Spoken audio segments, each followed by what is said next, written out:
Baba wa marehemu alifika nyumbani kwangu majira ya saa 4 ya usiku.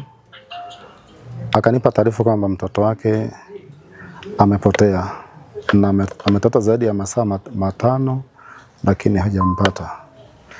Baada mimi nimshauri kwamba aende kutafuta, lakini akipita masaa 24 basi aende kutoa taarifa polisi.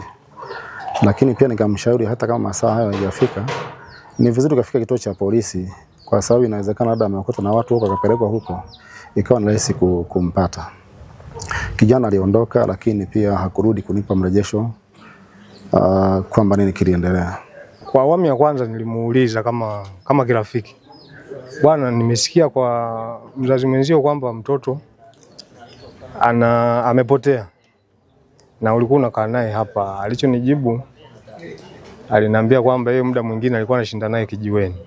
Nilichofanya nikampigia bodaboda mwenzake kijiweni, akanambia huyo mtoto hatujamuona hapa kijiweni. Kwa hiyo nikaona tayari ameshanidanganya.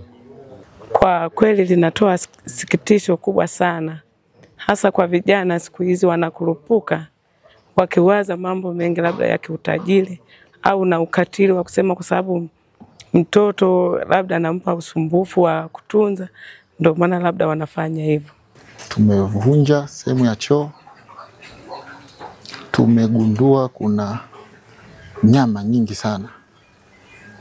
Hatujadhibitisha kama ni za binadamu, lakini inawezekana kwa sababu kuna sehemu ya mbavu, kuna vidore na baadhi ya mifupa. Mnamo tarehe 28 mwezi wa 3 mwaka 2025 alimchukua mtoto huyo kutoka kwa mama yake kwa lengo la kuja kumsalimia. Baba huyu na mtoto walikuwa waishi pamoja, mke wake walitengana, ambaye ni mzazi mwenzie. Lakini amedai kuwa mtuhumiwa alirudi nyumbani kwake tarehe 12 mwezi wa 4 majira ya asubuhi, na aligundua mtoto wake ambaye kwa sasa ni marehemu amepigwa shoti ya umeme akiwa ndani ya nyumba na kufariki dunia. Hayo ndio maelezo ambayo aliyatoa baada ya kuwa amehojiwa.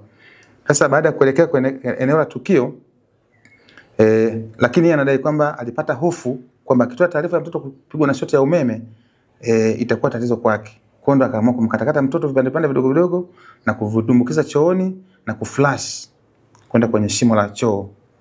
Lakini eneo la tukio baada ya kuwa tumelikagua, tumegundua kama kweli mtoto huyo alikatwa vipande na huyo baba yake ambaye amekiri tukio hilo kulifanya yeye mwenyewe, na kwamba baada ya kumkatakata ameflash, lakini baada ya hapo akatoa taarifa ya uongo kituo cha polisi kwamba mtoto huyo amepotea. Bado tunaendelea kumhoji kwa nini alifikia stage ya kumkatakata mtoto vipande.